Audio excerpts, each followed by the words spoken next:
रवीश कुमार। तो क्या दोस्तों, वक्फ बिल जो सरकार ये कहकर लाई थी कि यह बिल मुसलमान के फायदे का है, लेकिन इस बिल के खिलाफ पूरे देश में आवाज उठने लगी। उसे बिल का जल्दी ही फैसला आने वाला है।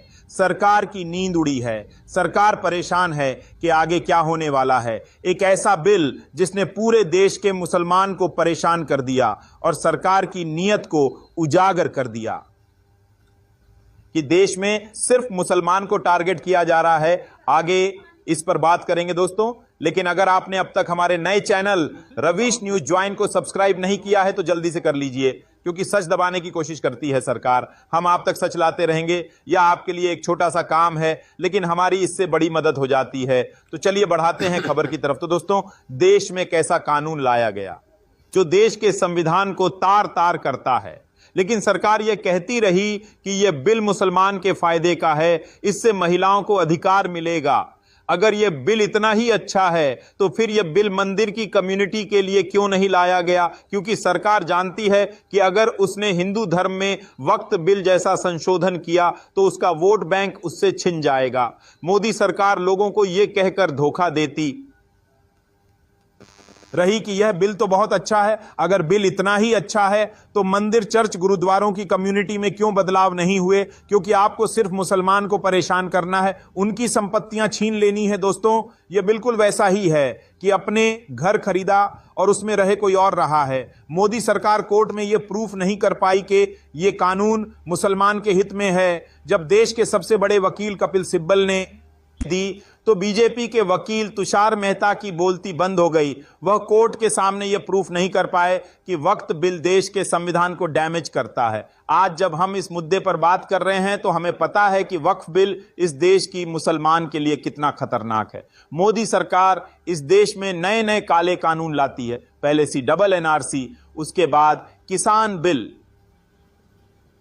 उसके बाद भी मोदी सरकार को चैन नहीं। इस देश के मुसलमान को बार बार परेशान किया जाता है। जब देश की मुसलमान ने पूछा कि इस बिल में क्या अच्छा है तो मोदी सरकार और इनके पार्टी के लोग यह नहीं बता पाए कि यह बिल कैसे संविधान के अंदर आता है, क्योंकि देश में आज लोकतंत्र को कमजोर किया जा रहा है, सच्चे पत्रकारों को दबाया जा रहा है। लेकिन हम नहीं करेंगे, हम सच बोलते रहेंगे। इसके लिए हमें आप लोगों की जरूरत है। तो हमारे न्यू चैनल रवीश न्यूज को अस्सलामु अलैकुम वरहमतुल्लाहि वबरकातुहू। अज़ीज़ान मिल्लत इस्लामिया, आप तमाम उम्मती को वो फसल की तरफ से सलाम अर्ज़ है। घर में बड़ी पर्दानशीन इज़्ज़तदार माँ और बहनों को वो फसल की तरफ से सलाम अर्ज़ है।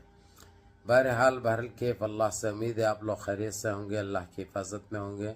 इन मलूनों की मलामत से, इन फ़िरक़ा परस्तों की फ़िरक़ा परस्ती से, इन दरिंदों की दरिंदगी से, इन माबलिंचरों की माबलिंचिंग से, इन बलात्कारियों की बलात्कारी से महफूज होंगे। अल्लाह आप लोगों को अपने हफ्ज़ अमान में रखे, अल्लाह अपनी हिफाजत में रखे, अल्लाह हर आबा से, हर शर से महफूज रखें। बहरहाल कैफ मेरे अजीज़ दोस्तों, मेरे भाइयों, देश के हालात से भी आप लोग वाकिफ़ है और देश के बाहर के हालात से भी आप लोग बजा वाकिफ़ है। लेकिन ये आपका भाई देश की खबर सुनाऊंगा जो कि बड़ी उधम मचे हुआ है, बड़ा कहराम मचे हुआ है, बड़ा वो चढ़े।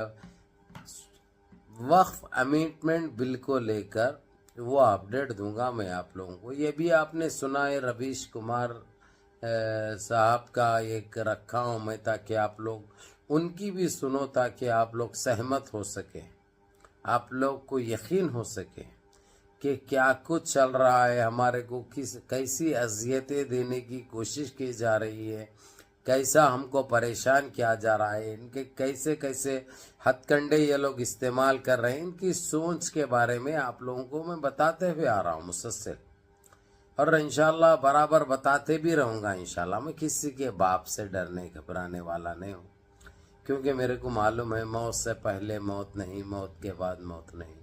मौत तो बरहक है, मौत तो आनी है, मौत तो तय है, मौत तो अटल है। मौत से कौन बचे? जो हम बचेंगे। बहरहाल मेरे अजीज दोस्तों, मेरे भाइयों, आज भी टाल मोल वो चरख रहता ना, चरखी रहता ना, जब पतंग पिलाते हैं यानी ढील देते, उसके बाद जो है कोई पतंग को काटने के लिए खींच मारते हैं, तो जैसा लपटने का काम है। अब सुप्रीम कोर्ट का भी वही रोल हो गया। लेकिन ये एक बात सुप्रीम कोर्ट से ये चीज निकल कर आई कि इनको धमकाया जा रहा है, इनको डराया जा रहा है, इनको खरीद तो नहीं सकते, बस ऐसे जस्टिस ऐसा इंसाफ करते हैं। ऐसे भी जजे हैं कि कोई चीज से डरते नहीं, लेकिन जब फैमिली का मैटर आ जाता है तो खामोश बैठना पड़ता है। जिस तरीके से हमको 10-12 दिन से खामोश बिठाया गया, उसके बारे में सुप्रीम कोर्ट ने इंटरनेशनल कोर्ट को मेल कर दिया है कि हमारे ये मसले मसाइल है।